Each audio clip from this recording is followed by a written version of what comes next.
In a mixing bowl, whisk the egg yolk.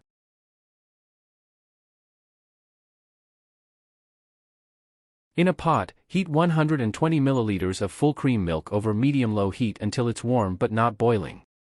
Add 20 grams of sugar.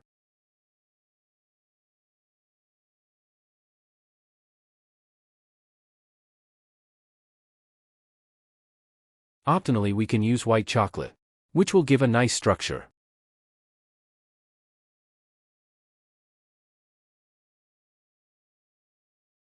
Add half a teaspoon of vanilla essence.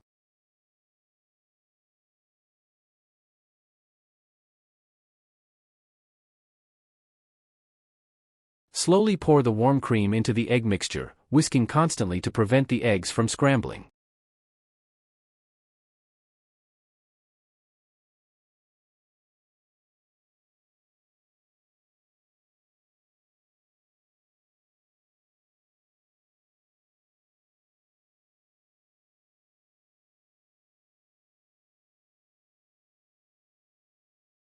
Check the sweetness, add more if needed.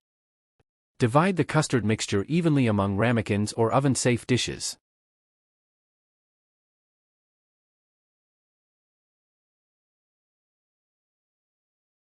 Heat the pan with water.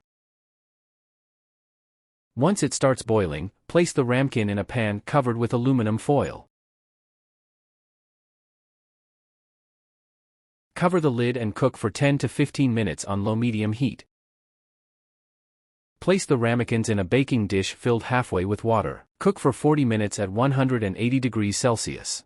Remove the ramekins from the water bath and let them cool to room temperature. Then, cover them with plastic wrap and refrigerate for at least 2 hours, or until fully chilled. Just before serving, sprinkle a thin, even layer of granulated sugar over the surface of the custard. Use a kitchen torch to caramelize the sugar until it forms a golden brown crust. Here, I'm using a spoon. Heat a spoon on the stove and place it gently on the sugar coating. Let the crème brûlée sit for a minute or two to allow the caramelized sugar to harden, then serve immediately and enjoy.